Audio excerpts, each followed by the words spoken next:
right, everybody. Welcome to the Greencourt Connections podcast. We have a very special guest today on this episode, Director Phyllis Nance, who's been serving the public for over 40 years and is currently the Director of the Alameda County Department of Child Support Services. Phyllis, thank you for joining us. Thank you, Jay. I'm really happy to be here. So you are in Alameda County, which we want to learn a little bit more about.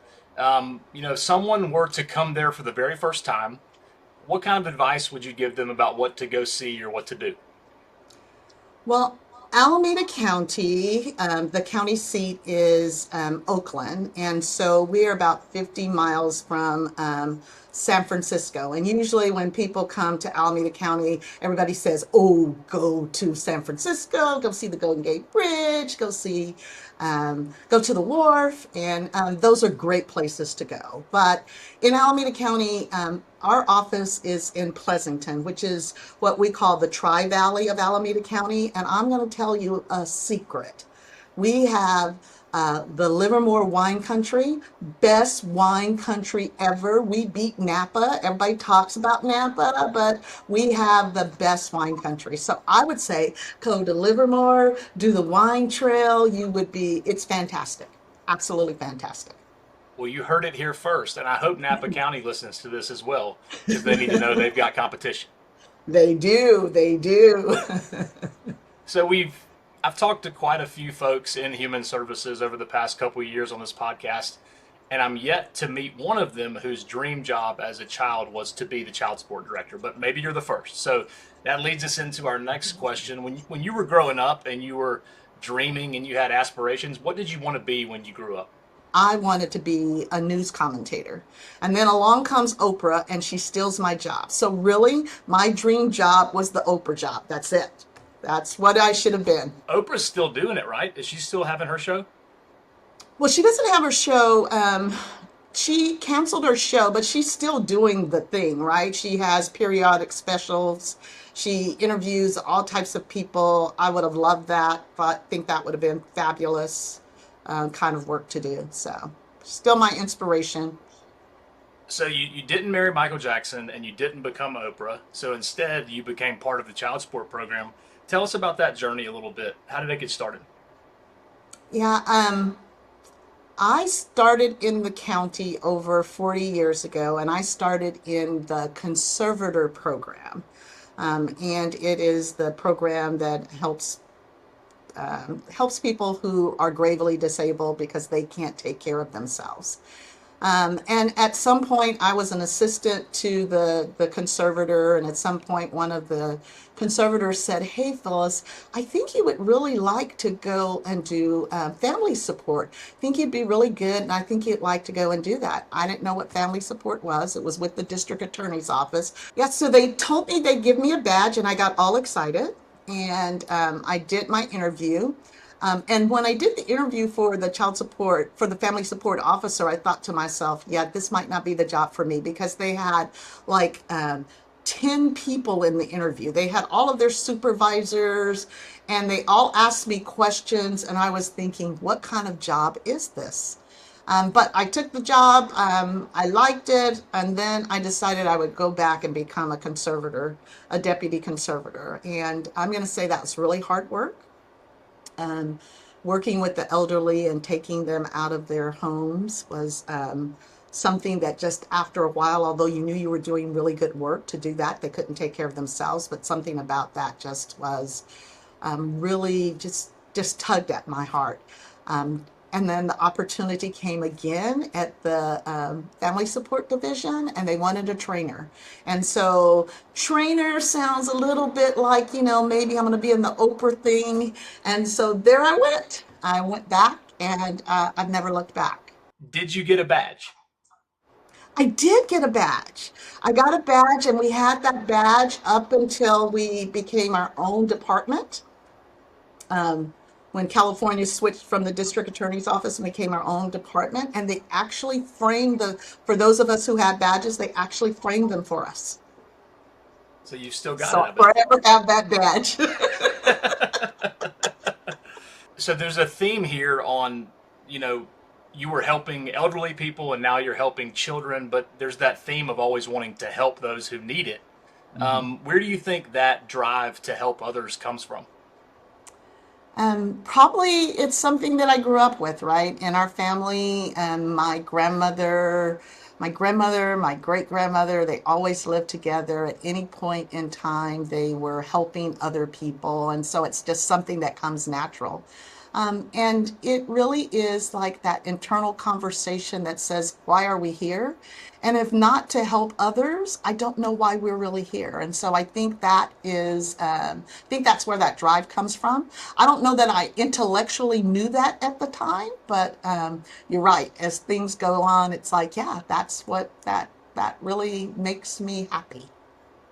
So when you started working for the county, if your career has been anything like mine, I've latched on to certain mentors along the way, and I've learned a lot from people who've done it before me. When you think about mentorship, who are some people that come to mind for you? When I came over to the district attorney's office, there was a an attorney there. Her name was Holly Mitchell, and she one advocated for me to get the job because I guess they had some internal people that they were thinking about hiring, and she advocated for me to get that job. And I didn't know her. I didn't know her previous to going to the attorney's office, but she helped me along the way understand the internal politics in the office. She gave me that level of encouragement, right? So sometimes you doubt yourself, and then there's somebody that says, "Oh no, you can do that. You should go for that." And so she was that person. The next person was the my previous director, John Nylon. I learned so much from him. He came from the outside. He had never done anything as it related to child support. And he taught me really what it meant to be the department head. Showed me, challenged me in every kind of way, which I think a good mentor does that. Made me stretch for goals to do things I had not done before, and allowed me to fail um, in my ideas, but was always there to help pick me up. Again, encouraging, told me I could do anything. When he became the CAO for the county of Kern, he ended up recommending me to do strategic planning for the library in Kern. So I got the opportunity to do strategic planning for the Kern County Library Systems. He was just always encouraging me. And have you had a chance, you think, to pay that forward to younger people who are coming up in your program today?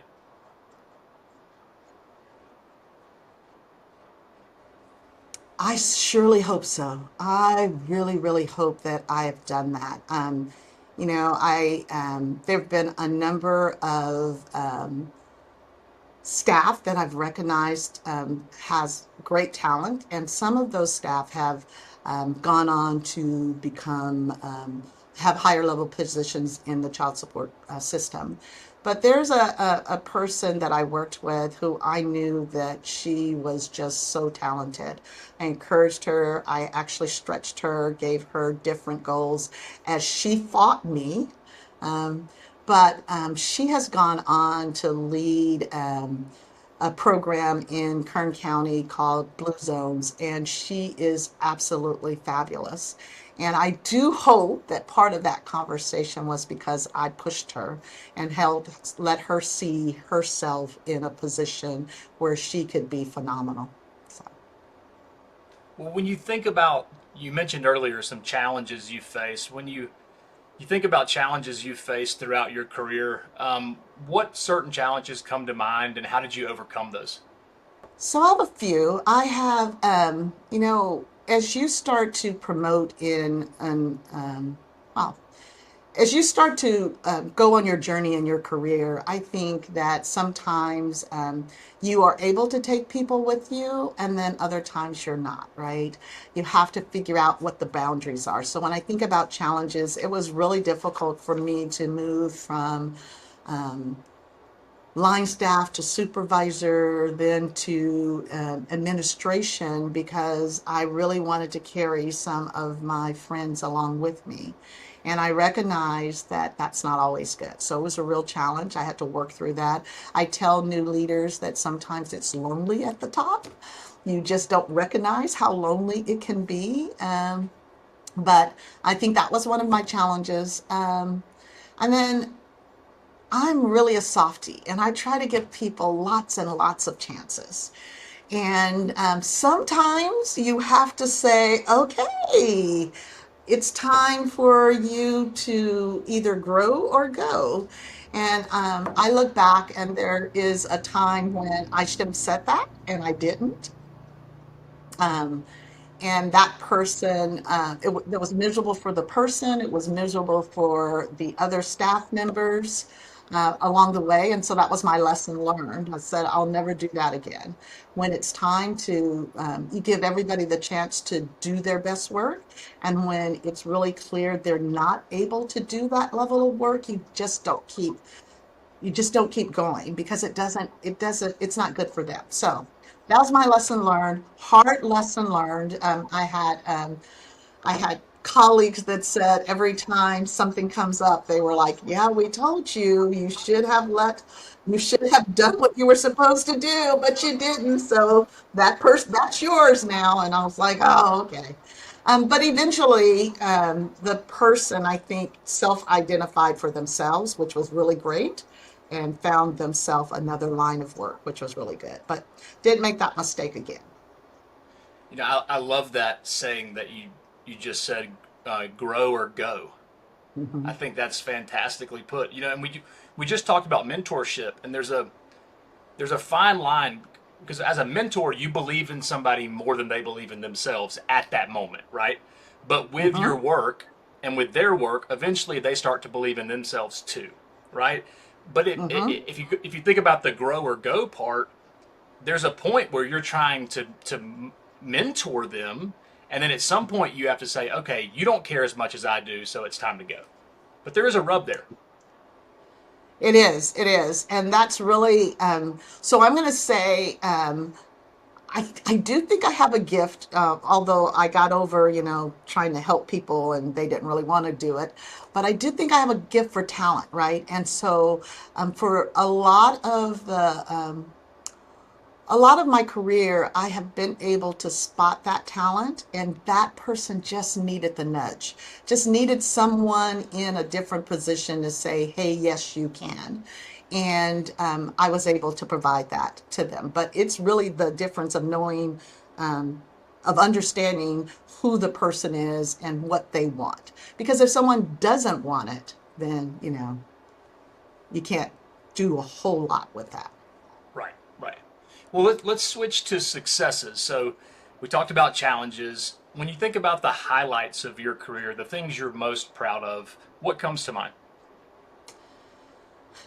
Well, the first thing I think comes to mind is, because I spent so much time with this, is that in California, as we were trying to figure out the statewide system back in the 90s, so I'm dating myself. So back in the 90s, as we were trying to figure out our statewide system, in Kern County, we were developing a system, and it was called KIT system. And I was the trainer at the time, but I also ended up being the marketing person for that system. And I spent a lot of time going to so many counties and sharing that system, and encouraging people to buy onto the system. We ended up getting, I think, 11 counties on there, but I think my success was the training of that system. I trained that system. I made lifelong friends. I understood. It helped me to understand that, at the time we said Kern County, we were the state of Kern. It let me understand that, yeah, not so much. Lots of people do things differently, and it's okay. And so I was able to adapt to that conversation. I was able to say, oh gosh, how do I help you do it the way you do it, instead of saying this is the only way to do it. So I think that was really a big success. And then what I am proud of, because it continues, is in Kern, I did the Ready, Set, Back to School. It was an idea. Hey, let's give some back. We had some backpacks that the previous director, who was my mentor, had bought a whole bunch of those backpacks. And it's like, okay, we need to get rid of some of these backpacks. And so let's give them away, but let's bring the resources to us. We were always going to everyone else's resource fairs. So let's create our resource fair. Let's center it around the delivery of backpacks. And I've told this story a couple of times.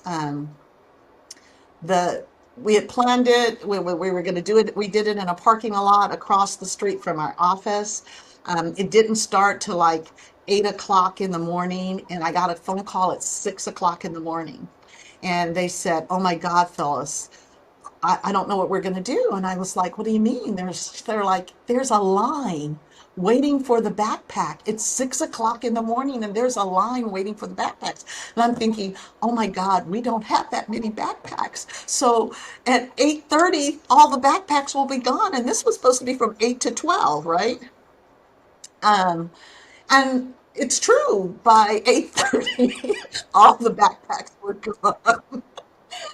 All the backpacks were gone, which just led us to understand the need in the county and had us really start to work and think about how do we get more backpacks. And so we started fundraising in our own department. We started getting partners. And today, well, when I left, we were giving out about 3,000 backpacks. That was one of the uh, big events where it was our resource fair.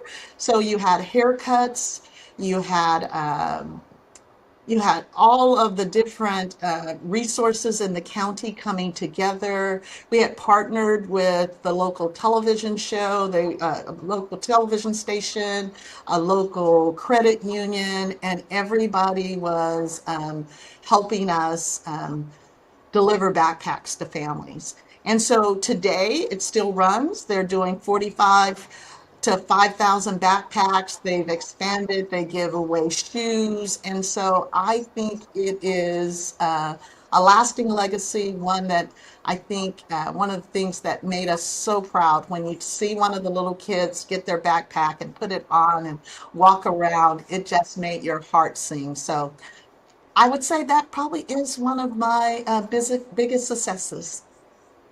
So you would never bring this up because you're one of the most humble leaders that I've ever met. But you recently at INSEA, which is an organization that means a lot to both of us, you won an award there. So if you wouldn't mind, as uncomfortable as it may be for you, would you mind telling us a little bit about that honor? Yeah, my heart was filled. I won the Leader of the Year award for NCS. So an award that recognizes a leader and their accomplishments, more so not just like in a year, but through their lifetime. And so I was really, really shocked. I was really, really shocked and really, really humbled by that. Meant a whole lot. I've worked in the program and have advocated in the program at all levels, from California level to the national level of INSEA, and to be recognized for that work really, really means a lot to me. Well, it was well deserved, and it was great to be in the crowd when you accepted that. You were as humble as possible in the acceptance of that award. And of course, you thanked your team and everybody along the way who has helped you become a leader. And I want to take just a minute to talk about leadership. Uh, Everybody has a different definition of leadership. I've heard so many different ones. So I ask you kind of a question that wasn't planned, but how do you define leadership? Well, clearly, leadership requires someone to follow, because if nobody's following, there is no such thing as the leadership. Um, so I think leadership really is about your ability to influence people towards a goal and a direction, and the ability to really connect to people. I don't think you can be a good leader if you don't like people. at all. Um, and if you don't have that commonality, connection, and relationship. Um, and so I do think that's the essence of leadership, relationship, influence, and common vision. I think that helps people to move forward. They're all different kinds of leaders, but in all, as my mama would say, you bring you to the table wherever you go. So if you are bringing you, the best version of you, and you can inspire others, I think you can be a great leader. I love that. I love the definition that leadership is influence. I see too many people who think leadership is a position. So they feel like if they don't have a certain position, they can't Mhm. lead.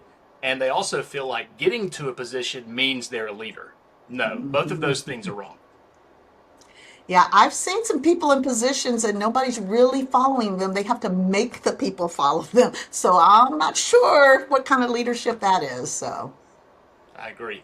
Well, let's And let's be I've actually policy geeks for. experienced that conversation. So I think leadership, I mean, as a human, really recognizing that conversation that you just are a human being trying to do the best. I've been in positions where I've looked back and I'm like, okay, the people are not following me. So what do I do with this? And I have shifted. I've really tried to understand, okay, why aren't people following? Because I think that's important. Someone, you can't be a leader if no one's following.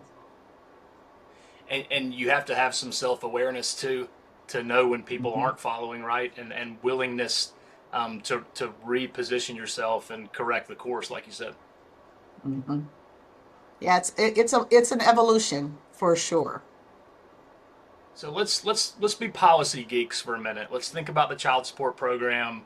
Okay. Let's say it's 2035. So 10 years have Mm. passed between today and that date.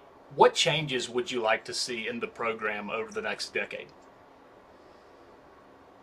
So, so I have probably a different, having been in this program for a very long time, and also having had the opportunity to know people that have experienced our program personally, and to understand people that haven't.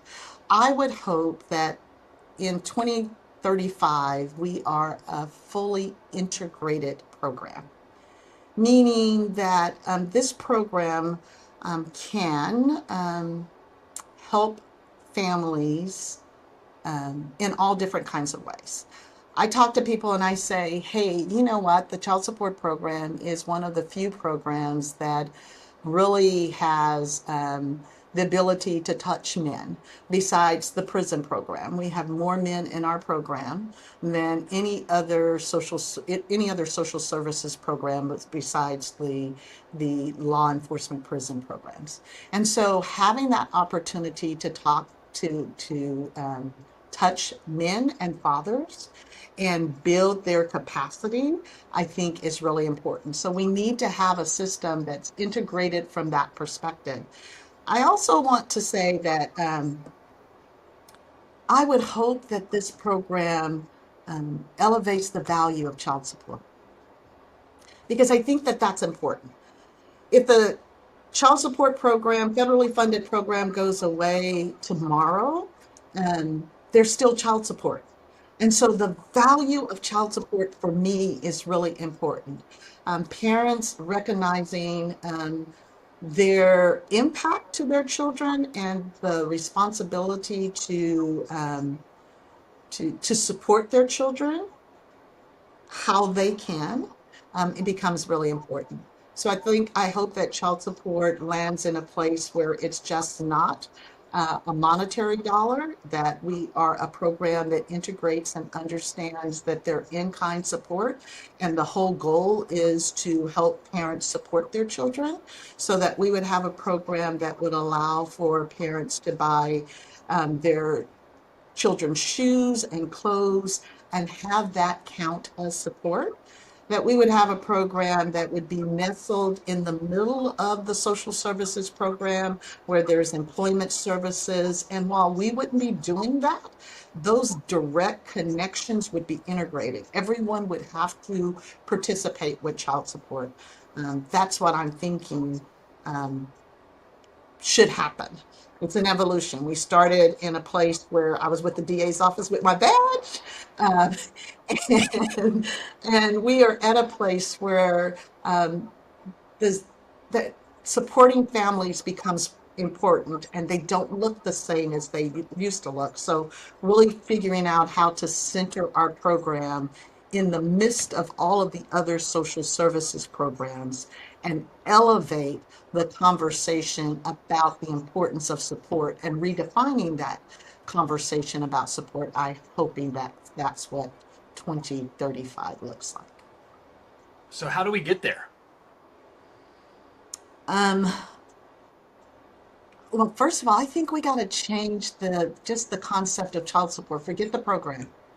I think we have to really begin the discussion that supporting children is important, that families look different, and figuring out how to get that message across.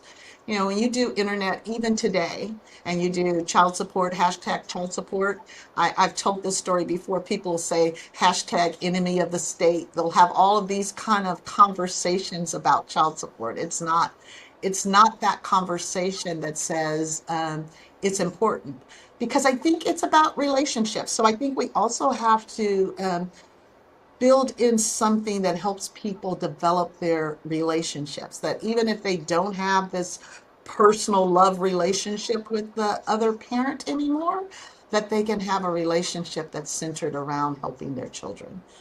So I do think we have to change the narrative about child support, and then elevate the conversation about the importance of having a federally funded program that helps parents, um, and still centers around the importance of child support for the children. That's a beautiful answer. We talk about the details so much and we get down in the weeds so much. I think it would help for us to zoom back out for a second and say, why does this thing exist in the first place? Mhm. Exactly. I think that's how I think we have to do that, right? Um, because I think that if you don't know why and you don't get the real purpose of what we're trying to achieve, everything else gets lost. So we go back and forth. We, the child support program has the level of enforcement that it has today because there was a time when the custodial parents said, "Hey, you're not doing enough. I'm not getting this money that I deserve." And so at that point, it was, "Oh, wow, we're going to take your license. We're going to do this, X, Y, and Z." And we built up this program. And then we found out that the program that we built from an enforcement standpoint has a lot of parents or people ordered to pay child support that can't pay, and that have their own um, issues that they're trying to address. And unless they can address those issues, they can't do really good work for their children. And so then we're at the other extreme where we're backing all of that out. And we're like, okay, um, and losing some of the conversation that in the center of this is the child who needs support at the level that people can support, which might mean let's redefine what support looks like. Let's not do some crazy calculation that says, hey, you're supposed to pay X, Y, and Z. Let's rethink that conversation. And let's just build upon trying to help parents raise healthy children. And that requires a level of really analyzing each case with focus and attention and care. How can we do that as a program? How can we create this idea that it's okay to take your time on each case to learn everybody and everything involved in that case? Well, and so I'm going to say from a policy standpoint, we need to go back to the drawing board. We have timeframes and compliance conversations that, while for the time they were probably absolutely fabulous, But for the work that we're trying to do now, I'm not so sure that they help us, right? You're in a mass production, you got 5 days to do this, 15 days to do this, which doesn't allow you to really build the kind of relationships that allow for people to really support their children and figure out the solutions. So I do think we have to go to the drawing board about, hey, what do those let's change some of those regulations and timeframes. Let's build in this conversation that it is more important to try to help families get together and come to their own resolutions if possible. And if that takes more than 15 days, that's fine. Let's do that, right? Um, and really rethink it. I do think it's time to rethink. We talk about incentives. I know that I am deeply involved with NCIA and their policy and regulation committee, and we talk about incentives and tools, but we probably need to talk about, hey, it's time to relook at those time frames and those things to really do the type of work that we want to do. Yeah, you make some great points as always. So we could talk about policy all day, but we're going to shift gears one last time, and I want you to think about your legacy. So, when you're finished with child support and you move on to the next thing, how do you want folks to remember you?